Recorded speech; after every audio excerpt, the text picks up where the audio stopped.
Hi guys, welcome to my channel again. দেখো চলে এসেছি নতুন আরেকটা ভিডিও নিয়ে। তো আজকের এই ভিডিওটাতে আমরা আলোচনা করব।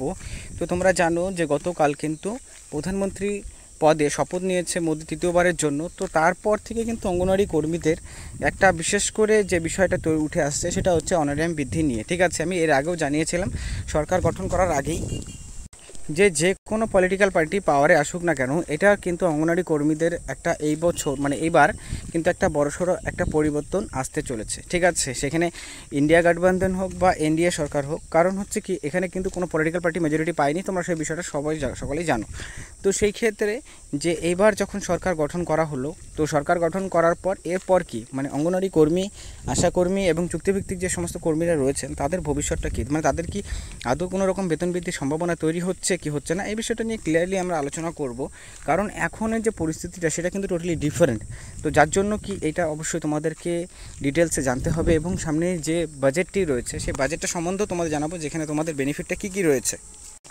কারণ আমরা জানি যে ইলেকশনের আগে যে বাজেট পেশ করা হয় সেটা হচ্ছে ইন্টেরিয়াম বাজেট, এবং বাজেটে তোমাদের সরকার গঠন করার পর আবারও কিন্তু ফুল বাজেট পেশ করা হয়। তো সেই বাজেটের উপরেই কিন্তু অঙ্গনওয়াড়ি কর্মী, আশা কর্মীদের নজর রয়েছে যে সেখানে অঙ্গনওয়াড়ি কর্মীদেরকে নিয়ে আপাতত কী রকম ঘোষণা করা হতে পারে। কারণ সরকার যেহেতু, দেখো এটার প্রভাব তো অবশ্যই পড়েছে ভোটের আগে, কারণ যেহেতু অঙ্গনওয়াড়ি কর্মীদের বেতন বৃদ্ধি করা হয়নি, তারা প্রতিনিয়ত এ নিয়ে আন্দোলন করে চলেছিলেন, কিন্তু কোনো রকম বেতন বৃদ্ধি করা হয়নি, যার ফলস্বরূপ কিন্তু আমরা দেখেছি যে এটার ইম্প্যাক্ট ভোটের মধ্যে অবশ্যই পড়ে, যেখানে বিজেপি কিন্তু যে মেজরিটি সেই মেজরিটি তারা কিন্তু পায়নি। তো এটার কিন্তু অবশ্যই তাদের মাথায় থাকবে বিষয়টি।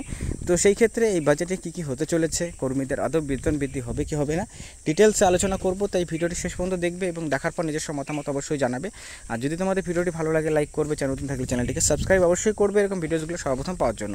তো চলো সময় না করে মেন বিষয়টা ভিডিওতে ডিটেলসে আলোচনা করা যাক। সো দেখো, বাজেটটা পেশ করা হবে এবং সেই বাজেটের মধ্যে অঙ্গনওয়াড়ি কর্মীদের নিয়ে অবশ্যই বেতন বৃদ্ধির সম্ভাবনা অবশ্যই রয়েছে। সেখানে কত টাকা বেতন বৃদ্ধি করানো হতে পারে, কারণ লাস্ট 2018-তে বেতন বৃদ্ধি করানো হয়েছিল এবং তারপর থেকে এই প্রেজেন্ট যে সরকার রয়েছে সেই সরকার কিন্তু কোনোরকমভাবেই বেতন বৃদ্ধি কিন্তু অঙ্গনওয়াড়ি কর্মীদের অন্ততপক্ষে করেনি।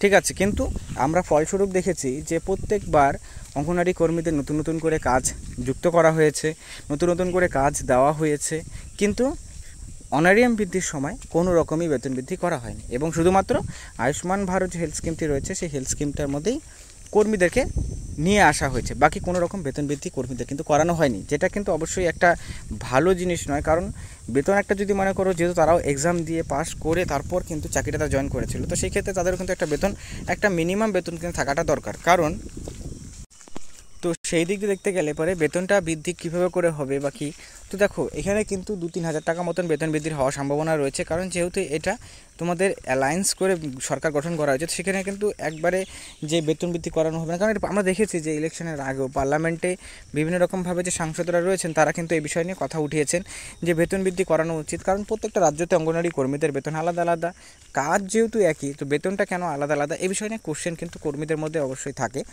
যার জন্য কি এবার কিন্তু বেতনটা বৃদ্ধি হতে পারে কেন্দ্রীয় সরকারের দ্বারা, এবং সেখানে 2-3 হাজার টাকার মতন ম্যাক্সিমাম তোমাদের বৃদ্ধি হওয়ার সম্ভাবনা রয়েছে। বাট দেখার রয়েছে যে আলটিমেটলি কত টাকা করে বেতন বৃদ্ধি করানো হয়, এই সম্ভাবনাটা সবচেয়ে বেশি রয়েছে এবং কারণগুলো তোমাদের সাথে আমরা শেয়ার করলাম।